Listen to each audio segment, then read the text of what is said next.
Assalamualaikum warahmatullahi wabarakatuh. Apa kabar pemirsa JAK TV? Kita sudah masuk hari ketiga nih puasa di bulan Ramadan. Kali ini saya Aida senantiasa akan memandu acara di Terapi Kolbu, yaitu 1 jam ke depan, tentunya bersama Ustadz Sony Sutrisna yang akan membahas tentang yaitu tafakur membawa kesembuhan, ya.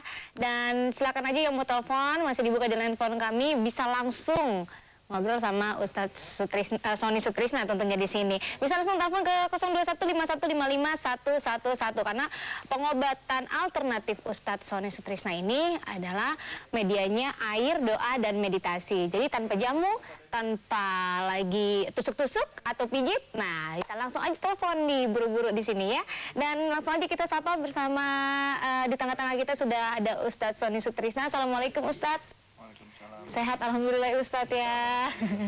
Ya Ustadz, ini kan kita akan membahas tentang tafakur membawa kesembuhan. Nah sebenarnya pengertian tafakur bisa membawa kesembuhan itu sebenarnya apa sih pengertiannya Ustadz? Iya, terima kasih. Assalamualaikum warahmatullahi wabarakatuh para pemirsa JAK TV yang dimuliakan Allah dan berbahagia. Para pemirsa, sengaja kita angkat kembali tema kita pada sore hari ini. Tafakur membawa kesembuhan, mengingat karena saya pikir tema ini sangat baik, apalagi khususnya pada bulan-bulan ini kan kita sedang menjalankan insya Allah ibadah puasa, di mana di dalam bulan suci Ramadan ini adalah bulan yang penuh dengan rahmat, bulan yang penuh dengan ampunan dan sebagainya. Para pemirsa JAK TV yang dimuliakan oleh Allah dan berbahagia, salah satu dari tujuan kita menjalankan ibadah puasa di dalam bulan suci Ramadan ini adalah agar nantinya insya Allah kelak kita menjadi manusia-manusia yang beriman. Saya pikir pemirsa setuju dengan pendapat saya, karena tujuan dari kita beribadah ini semua adalah supaya kita bisa menjadi manusia-manusia yang beriman. Nah, berbicara tentang menjadi manusia yang beriman atau berbicara tentang iman, maka alangkah indahnya kalau kita tahu dulu apa sebenarnya dimaksud dengan iman ini, agar kita bisa lebih mengaktualisasikan nanti di dalam langkah-langkah kita, khususnya dalam rangka mencapai manusia-manusia yang beriman tadi. Para pemirsa, guru-guru agama kita, orang tua kita, keluarga kita, semuanya menghendaki agar kita menjadi manusia-manusia yang beriman. Sehingga timbul pertanyaan, apa sebenarnya disebut dengan iman ini? Iman itu sama dengan yakin. Jadi kalau ada orang dikatakan, wah dia adalah orang yang beriman, itu sama saja, wah dia adalah orang-orang yang yakin. Jadi yakin, jadi percaya, yakin. Yakin itu sama dengan iman. Nah, sama bagaimana pertanyaan sekarang menjadi manusia-manusia yang yakin tadi, atau menjadi manusia-manusia yang beriman. Para pemirsa, saya ingin mengambil satu ilustrasi,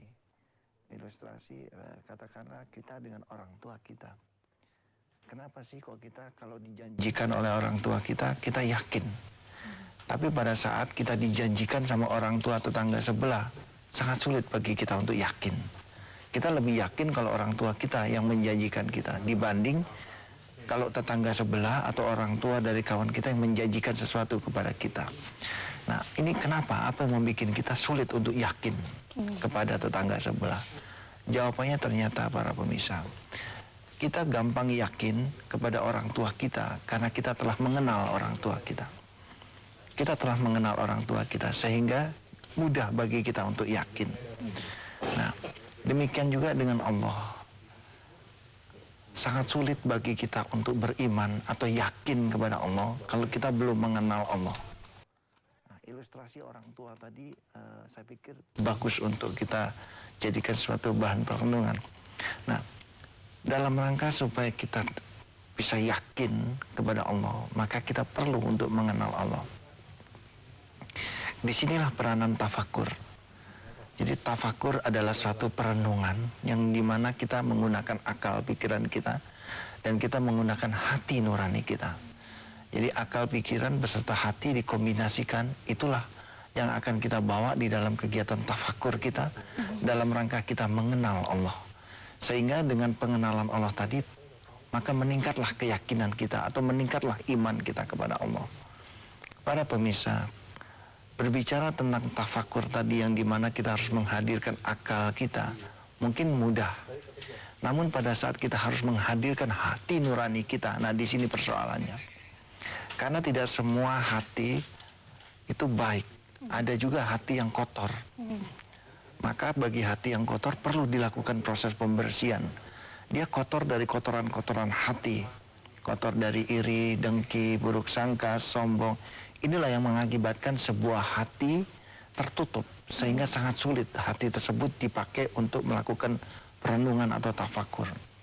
Bahkan Allah di dalam kitab suci berkata bahwa ada satu dinding yang tebal, sehingga hati tersebut sangat sulit dibawa di dalam kegiatan tafakur dalam rangka kita mengenal Allah tadi. Ya, baik Ustadz, nanti kita akan lanjutkan lagi ya mengenai, kita akan membahas lebih tuntas lagi tentang tafakur ini. Baik pemirsa, jangan kemana-mana, tetap di Medika Natura sore hari ini bersama Ustadz Sony Sutrisna tentunya di Terapi Kolbu.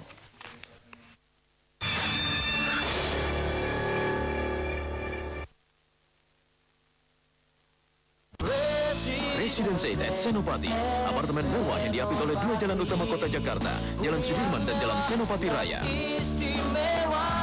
Miliki unit 2 kamar tidur dengan pool view seharga 2,3 miliar rupiah. Dan pertanggal 1 Agustus naik menjadi 2,5 miliar rupiah termasuk PPN. Pastikan investasi Anda di Residence Inn at Senopati. Hubungi 021 724 8800. Jalan ini rapi, musim kemarau tidak jadi penampungan debu rumah kita, betul?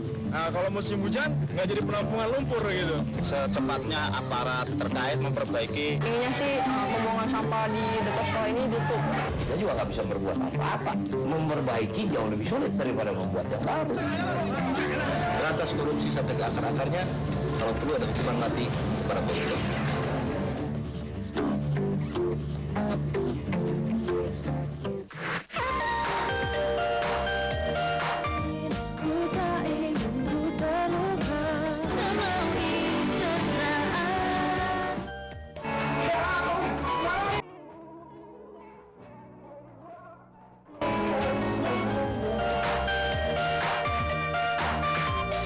Tetap di Ganas Musik bareng Patra Sama Rifin.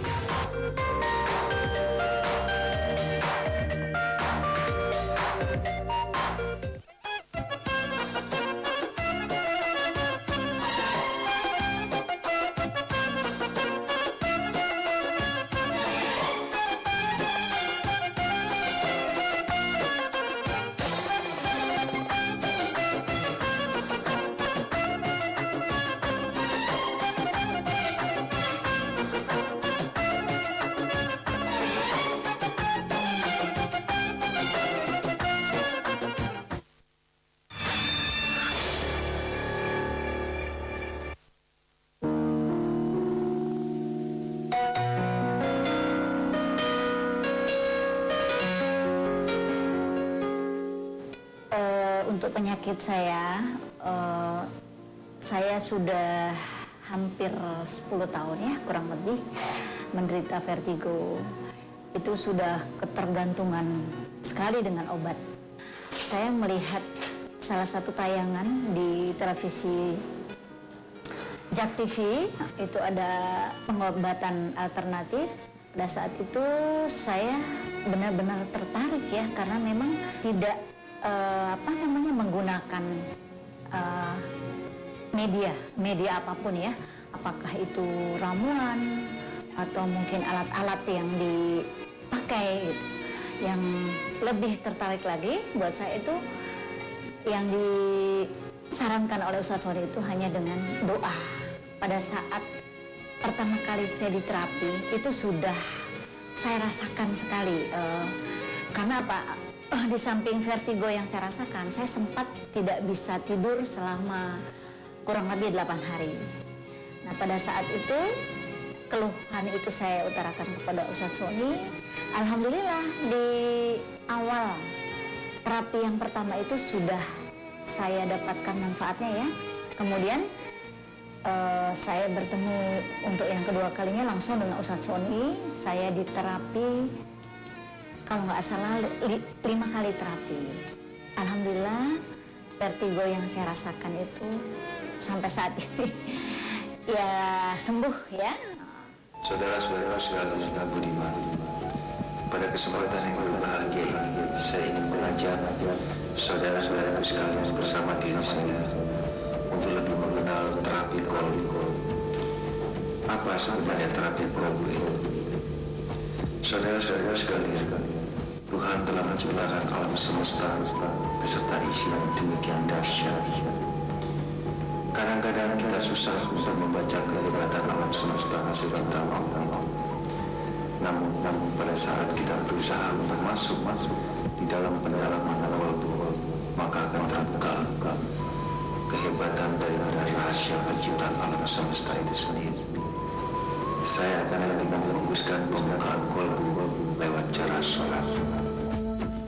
Itu adalah cuplikan dari kegiatan dari klinik terapi kolbunya tentunya. Dan silakan Anda ingin datang langsung ke klinik terapi kolbu, bisa catat nomor telepon dan juga alamatnya, yaitu di Jalan Untan Kayu Raya nomor 24 Jakarta Timur, atau telepon di 021-858-2029 atau di 55004113 atau di 705-80381. Itu bisa langsung konsultasi bersama Ustadz Sony Sutrisna tentunya. Baik, langsung aja kita akan membahas lagi tentang tadi sebenarnya tafakur membawa kesembuhan. Nah, ini Ustadz Sony bisa melanjutkan lagi nih tadi pengertiannya Ustadz.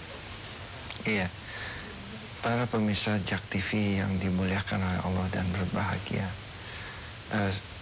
Jadi pada saat hati tersebut dilakukan proses pembersihan hati, yaitu kalau kita di dalam bulan suci Ramadan ini, katakanlah kita ada perasaan iri sama kawan kita atau dengki atau buruk sangka, jangan biarkan perasaan itu merajalela.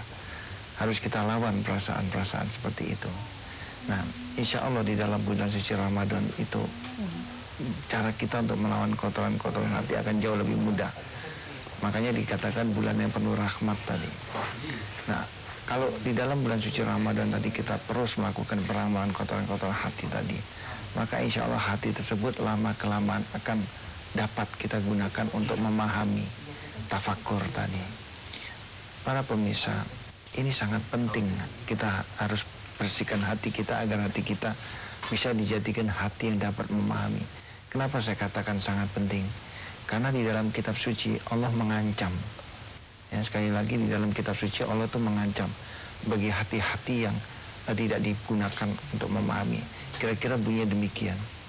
Sesungguhnya akan aku penuhi neraka jahanam dari golongan jin dan manusia. Mereka memiliki hati, tapi tidak pernah mereka gunakan untuk memahami. Nah, di sini pentingnya harus kita pakai hati kita untuk memahami.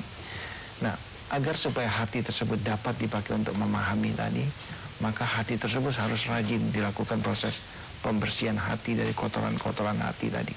Kalau hati tersebut ada perasaan iri, ada dengki, ada buruk sangka, ada sombong, jangan biarkan perasaan itu, lawan perasaan itu. Sehingga insya Allah kita akan memiliki hati yang bisa dipakai untuk memahami. Nah, hati yang bisa dipakai memahami tadi dikombinasikan dengan akal pikiran kita. Jadi hati yang dipakai untuk memahami dikombinasikan dengan akal pikiran.